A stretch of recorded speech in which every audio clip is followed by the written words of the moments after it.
బీహార్లో జరగనున్న అసెంబ్లీ ఎన్నికలు రాష్ట్ర రాజకీయాల్లో కీలకమైన మలుపు తీసుకోనున్నాయి. ఈ ఎన్నికలు నవంబర్ 6 మరియు 16 తేదీల్లో 2 దశల్లో జరుగుతున్నాయి. ఎన్నికల ఫలితాలు నవంబర్ 14న వెలువడతాయి. ఎన్నికల తేదీ దగ్గర పడే కొద్దీ కూడా అధికార ప్రతిపక్షాల మధ్య మాటల తూటాలు పేరుతున్నాయి. ఈ ఎన్నికల్లో ఎవరు గెలుస్తారన్నది ఇప్పుడు ఆసక్తిగా మారింది. బీహార్ రాజకీయ రంగంలో భూకంపంలా ఊహించని పరిణామం చోటు చేసుకుంది. అలీనగర్ ఎమ్మెల్యే దేశవ్యాప్తంగా ప్రసిద్ధి చెందిన ఓబీసీ నేత మిశ్రీలాల్ యాదవ్ బీజేపీకి రాజీనామా చేశారు. దీంతో ఒక్కసారిగా బీహార్ ఎన్నికలలో పెను ప్రకంపనలు చోటు చేసుకుంటున్నాయి. రాజీనామా అనంతరం మిశ్రీలాల్ యాదవ్ పలు సంచలన కామెంట్స్ చేశారు. పార్టీలో అవమానాలు జరుగుతున్నాయని ఆరోపించారు. దళితులు మరియు ఓబీసీ నేతల హక్కులను బీజేపీ కాలరాస్తుంది అంటూ విమర్శలు చేశారు. బీజేపీలో ఉండటం తమకు అవమానంగా అనిపిస్తోంది అంటూ మండిపడ్డారు. పార్టీ మా గౌరవాన్ని పట్టించుకోవటం లేదని, మమ్మల్ని నిరంతరం చిత్రహింసలకు గురి చేస్తున్నారు అంటూ ఆవేదన వ్యక్తం చేశారు. మా ఆత్మగౌరవాన్ని తీవ్రంగా దెబ్బతీస్తున్నారంటూ మనసులోని బాధను చెప్పుకొచ్చారు. మిశ్రీలాల్ యాదవ్ 2020లో అలీనగర్ నుంచి పోటీ చేసి ఎన్నికల్లో విజయం సాధించారు. గత 30 సంవత్సరాల్లో ఏ ఒక్క బీజేపీ అభ్యర్థి కూడా విజయాన్ని సాధించలేకపోయినా ఈ స్థానంలో తన ఘన విజయాన్ని కూడా పార్టీ గౌరవించలేదని ఆయన విమర్శించారు. యాదవ్ ఆ ఎన్నికలలో వికాస్శీల్ ఇన్సాన్ పార్టీ వీఐపీ అభ్యర్థిగా పోటీ చేసి విజయం సాధించారు. మిశ్రీలాల్ సహా మిగిలిన 4 వీఐపీ పార్టీ ఎమ్మెల్యేలు తరువాత బీజేపీలో చేరారు. కాగా యాదవ్ ప్రస్తుతం ఏ పార్టీలో చేరేది వెల్లడించలేదు. ఆయన ఆర్జేడీ ప్రధాన పార్టీగా ఉన్న ఇండియా కూటమిలో చేరే అవకాశాలు ఉన్నాయని భావిస్తున్నారు. అయితే తాను మళ్లీ అలీనగర్ నుంచే పోటీ చేస్తానని మిశ్రీలాల్ స్పష్టం చేస్తూ ఉన్నారు. ఇప్పుడు ఈ రాజీనామా తర్వాత బీహార్ రాజకీయాలు చాలా ఆసక్తికరంగా మారుతూ ఉన్నాయి. मैं आज के तारीख में एमएलए हूं और हमें लगता है जो भारतीय जनता पार्टी में पिछड़ों, दलितों, वंचितों का सम्मान बचना मुश्किल है. भारतीय जनता पार्टी पूर्ण रूप से पिछड़ा और दलित विरोधी है.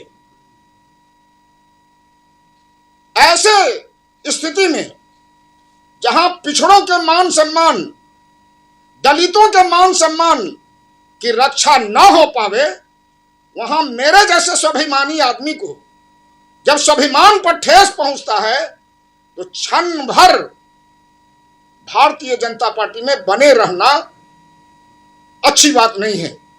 इसीलिए मैं चाहता हूं जो बिहार में समाजवाद और सेक्युलरिज्म की रक्षा करने वाला आगे आवे.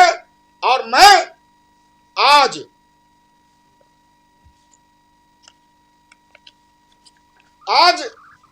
एक बहुत बड़ा निर्णय लिया हूं. मैं जिस మరి ఆసక్తిగా మారిన రాజకీయ పరిణామాల గురించి మా ప్రతినిధి కిరణ్ తో మాట్లాడి తెలుసుకుందాం. కిరణ్, మళ్ళీ కూడా ఇప్పుడు ఎవరైతే రాజీనామా చేశారో మిశ్రీలాల్, తను మళ్ళీ అలీనగర్ నుంచే పోటీ చేస్తా అంటున్నారు. అసలు డీటెయిల్స్ ఏంటి? రేణు, దేశవ్యాప్తంగా బీహార్ ఎన్నికలు అత్యంత ఆసక్తికరంగా రేపుతున్నాయి. ఎందుకంటే ఇక్కడ ఇండియా కూటమి వర్సెస్ ఎన్డీఏ కూటమి హోరాహోరీగా ఎన్నికలు నడిచే అవకాశం ఉంది. ప్రస్తుత బీహార్ ముఖ్యమంత్రిగా నితీష్ కుమార్ ఉన్నారు. అయితే కాంగ్రెస్ ఎన్డీఏ కూటమి నుంచి తేజస్వి యాదవ్ విపరీతమైన ప్రచారం నిర్వహిస్తున్నారు. అంతేకాకుండా ఇండియా కూటమి నుంచి కాంగ్రెస్ తో పాటు ఆర్జేడీ కలిసి పోటీ చేస్తున్నాయి. కాబట్టి ఒకవైపు రాహుల్, మరో పక్క తేజస్వి యాదవ్ విపరీతంగా ప్రచారాలు నిర్వహిస్తున్నారు. ప్రస్తుతం బీజేపీకి కోలుకోలు నెప్ప తగిలింది. ఏదైతే మిశ్రీలాల్ ఉన్నారో ఈయన గత ఎన్నికల్లో అలీనగర్ అసెంబ్లీ స్థానం నుంచి గెలిచారు. ఈయన వీఐపీ పార్టీకి సంబంధించిన వారు. అయితే ఎన్నికల్లో గెలిచిన తర్వాత వీరు బీజేపీలో చేరడం జరిగింది. ప్రస్తుతానికైతే ఈయన దేశవ్యాప్తంగా ఉన్న ఓబీసీలో బలమైన నేత, కీలక నేతగా ఉన్నారు. అయితే ఆయన పార్టీలో జరుగుతున్న వ్యవహారాలను చూసి మదన పడ్డారు. తమకు పార్టీలో ఎలాంటి గుర్తింపు లేదు, పార్టీలో మాకు అవమానాలకు గురవుతున్నామంటూ ఆయన చేసిన వ్యాఖ్యలు ఇప్పుడు బీహార్ రాజకీయాల్లో అత్యంత ఆసక్తి రేపుతున్నాయి. అంతేకాకుండా ఆయన బీజేపీ కూటమి నుంచి బయటకు వచ్చి ఇండియా కూటమిలో చేరతారని సమాచారం వినిపిస్తుంది. రేణు, అయితే ఇక ఇండియా కూటమిలో చేరే తను అలీనగర్ నుంచి పోటీ చేయనున్నారు అని మనం భావించాలా ఇప్పుడు? ఇప్పుడు అలీనగర్ గత ఎన్నికల్లో అలీనగర్ నుంచి గెలిచిన మిశ్రీలాల్ ఈ ఎన్నికల్లో బీజేపీ నుంచి అక్కడ సీటు లభించే అవకాశం లేదు. ఎందుకంటే అక్కడ వేరే అభ్యర్థికి సీటు ఇవ్వాలని బీజేపీ దాదాపు నిర్ణయం తీసుకున్నట్టు సమాచారం అందుతుంది. కాబట్టి ఆయన ఇండియా కూటమి వైపు వెళ్లేలాగా ఉన్నారు. అయితే ఇక్కడ ఆయన చేసిన వ్యాఖ్యలకు కీలక ప్రభావం చూపుతున్నాయి. ఎందుకంటే ఓబీసీలు బీహార్ లో ఓబీసీలు ఎక్కువ ఉన్నారు. ఓబీసీ సీఎం నితీష్ కుమార్ గారు కుర్బీ సామాజిక సంబంధించిన వ్యక్తి, ఆయన కూడా ఓబీసీ నేత.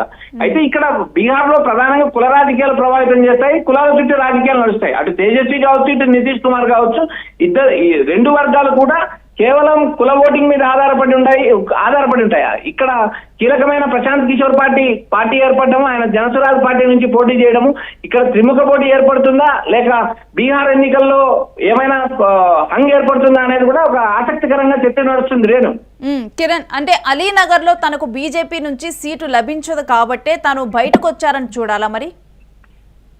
వేణు, ఎన్నికల ముందు పార్టీలు మారడం అత్యంత సహజము.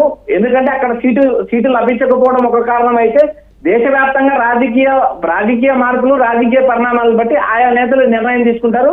ఇక్కడ ఇండియా కూటమి వర్సెస్ ఎన్డీఏ కూటమి హోరాహోరీ నడుస్తుంది. అయితే ప్రస్తుతానికి ఇండియా కూటమికి ఎడ్జున్నట్టు ఎగ్జిట్ పోల్స్ కూడా చెబుతున్నాయి. ఆ కోణంలో నిర్ణయాలు తీసుకుని ఉండొచ్చు తప్పితే బీజేపీని స్వయంగా వ్యతిరేకించే పరిస్థితి లేదు. అధికారంలో ఉన్నప్పుడు ఎలాంటి వ్యాఖ్యలు చేయని మిశ్రీలాల్ ఇప్పుడు బయటకు వచ్చినప్పుడు మాత్రమే బీజేపీ మీద ఎదురుదాడికి దిగారు.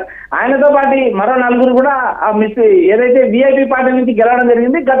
గత ఎన్నికల్లో బీజేపీతో పొత్తు పెట్టుకున్నారు. ఈ ఎన్నికల్లో ఇండియా కూటమి వైపు కూడా వచ్చే అవకాశాలు ఎక్కువ కనిపిస్తున్నాయి. Renu, right, thanks for the details Kiran. So ఇక మిశ్రీలాల్ రాజీనామాతో బీజేపీ నుంచి మిశ్రీలాల్ బయటకు వస్తూ కూడా సంచలన వ్యాఖ్యలు చేశారు. దీంతో కూడా బీహార్ రాజకీయాలు వేడెక్కాయని చూడాలి. అయితే దీని వెనుక పలు రకాల భిన్న అభిప్రాయాలు కూడా వ్యక్తమవుతూ ఉన్నాయి. మిశ్రీలాల్ చెప్పిందైతే తాను ఆ పార్టీలో ఉన్నప్పుడు కనీసం తన గెలుపుకు కూడా అలీనగర్ నుంచి తను గెలిచారు. అక్కడ బిఫోర్ ఏ బీజేపీ అభ్యర్థి కూడా గెలవలేదు. అలాంటి ప్లేస్ నుంచి నేను గెలిచినా కానీ నా గెలుపుకు కూడా గౌరవం ఇవ్వలేదు అని చెప్పి కూడా మిశ్రీలాల్ మాట్లాడటం జరిగింది. అవమానాలు జరుగుతున్నాయి ఆ పార్టీలో అంటూ కూడా చెప్పారు.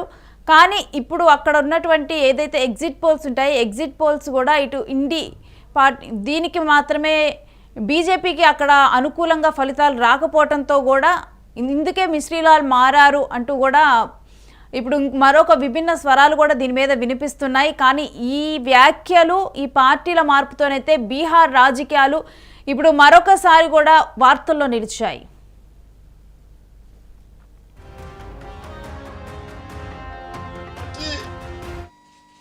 मैं आज के तारीख में एमएलए हूं और हमें लगता है जो भारतीय जनता पार्टी में पिछड़ों, दलितों, वंचितों का सम्मान बचना मुश्किल है। भारतीय जनता पार्टी पूर्ण रूप से पिछड़ा और दलित विरोधी है। ऐसे स्थिति में जहां पिछड़ों के मान सम्मान, दलितों के मान सम्मान की रक्षा न हो पावे, वहां मेरे जैसे स्वाभिमानी आदमी को जब स्वाभिमान पर ठेस पहुंचता है तो क्षण भर भारतीय जनता पार्टी में बने रहना अच्छी बात नहीं है। इसीलिए मैं चाहता हूं जो बिहार में समाजवाद और सेक्युलरिज्म की रक्षा करने वाला आगे आवे। और मैं आज